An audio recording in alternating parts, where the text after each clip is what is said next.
আসসালামু আলাইকুম। আজকে আমি আপনাদের জন্য নিয়ে এসেছি পাঙাশ মাছের ঝোল। যদি এই রেসিপিটি আপনারা চান তাহলে আমার সাথে থাকুন আর দেখতে থাকুন আমি কিভাবে রান্নাটা করি। এখানে আমি নিয়েছি পাঙাশ মাছ। মাছটা আমি প্রথমে রান্না করার আগে একটু হলুদ, লবণ আর মরিচ দিয়ে মেখে রাখবো 10 মিনিটের মতো।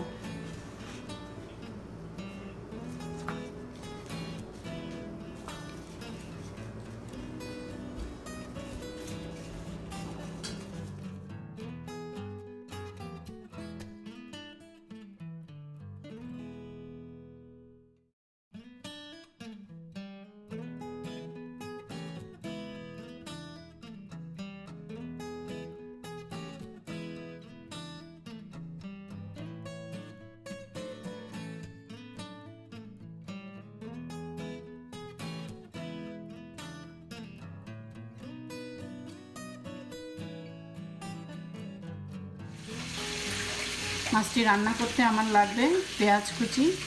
এখানে নিয়েছি আমি পেঁয়াজ বাটা 2 টেবিল স্পুন। এখানে নিয়েছি কয়েকটি কাঁচামরিচ, আছে রসুন বাটা 3 টেবিল স্পুন, আদা বাটা হাফ টি স্পুন। এখানে নিয়েছি 1/2 টিস্পুন মরিচের গুঁড়া, হলুদের গুঁড়া 1 টিস্পুন। এখানে নিয়েছি 1 টেবিল স্পুন ধনিয়া গুঁড়া। এখানে নিয়েছি আমি 1 টেবিল স্পুন জিরা গুঁড়া। আর এখানে আছে আমার হাতে বানানো গরম মশলা, যেটা রান্নার শেষে আমি ব্যবহার করব। আর দিব আমি লবণ। মাছটা ভাজার জন্য তেল দিয়ে দিব। যেহেতু এটা ফ্রোজেন মাছ, আমি একটু ভেজে নেব। যদি ফ্রেশ মাছ হয় আপনারা এটা না ভেজেও করতে পারেন।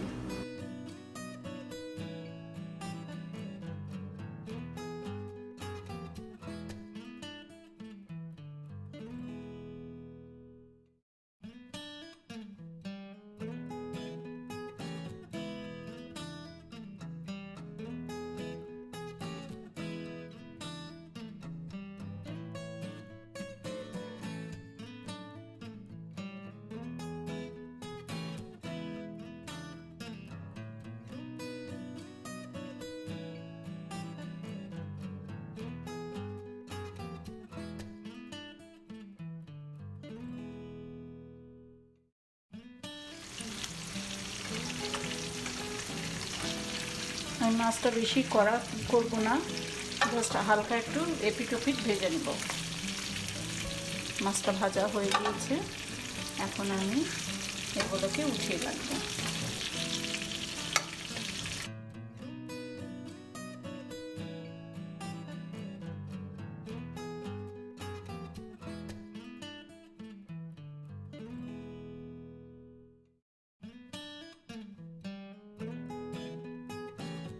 এভাবে আমি বাকি মাছগুলো ভেজে নেব।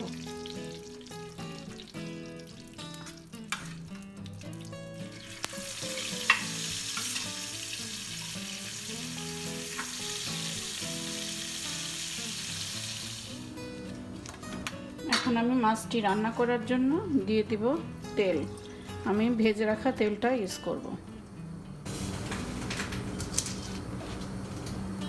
আর একটু তেল দেব।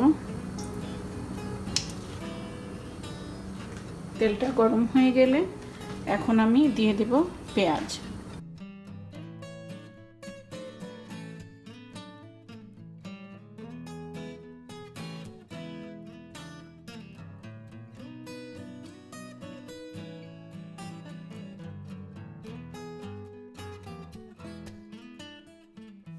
পেঁয়াজটা ভাজা হয়ে গেছে, আমি এখন দিয়ে দেব একটু পানি। এরপর আমি মশলাগুলো একটু মিশিয়ে দেব।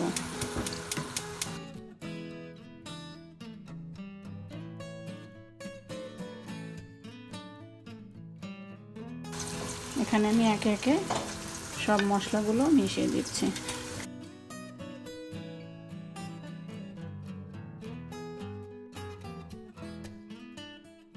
এখানে আছে পেঁয়াজ বাটা।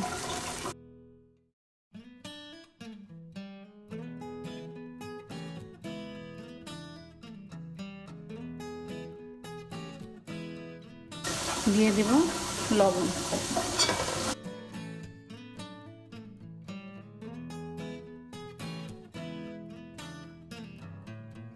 এখন আমি মশলাটাকে ভালো করে কষিয়ে নেব।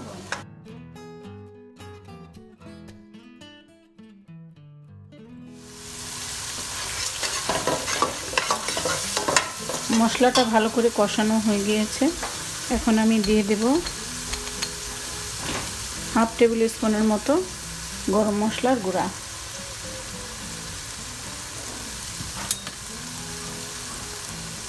হয়তো মনে করতে পারেন মাছের মধ্যে গরম মশলার গুঁড়া কেন?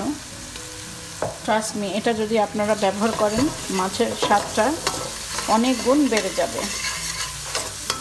একবার আপনারা ট্রাই করে দেখতে পারেন।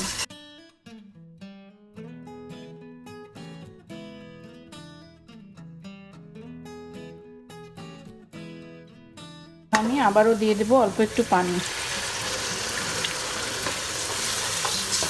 আমি কিন্তু এখানে ফুটানো পানি ব্যবহার করছি।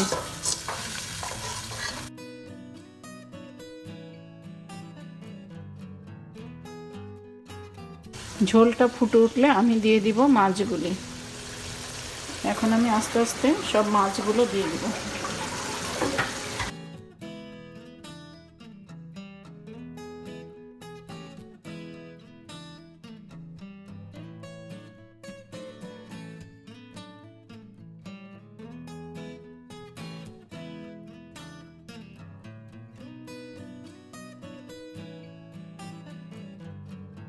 মাছটাকে আমি 2 মিনিটের জন্য একটু ঢেকে দেব।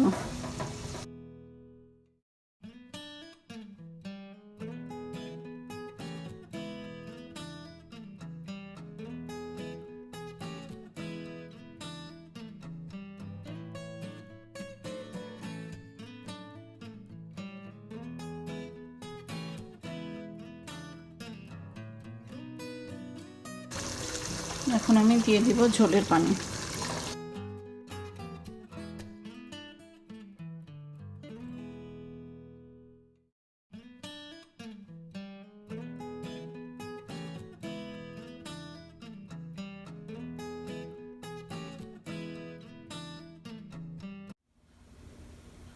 এই তো তৈরি হয়ে গেল আমার পাঙাশ মাছের ঝোল।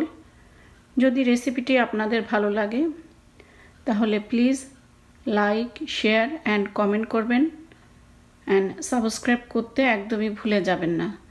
আর পাশে থাকা বেল আইকনটি বাজিয়ে রাখবেন, তাহলে আমার ভিডিও আসার সাথে সাথে আপনাদের কাছে পৌঁছে যাবে।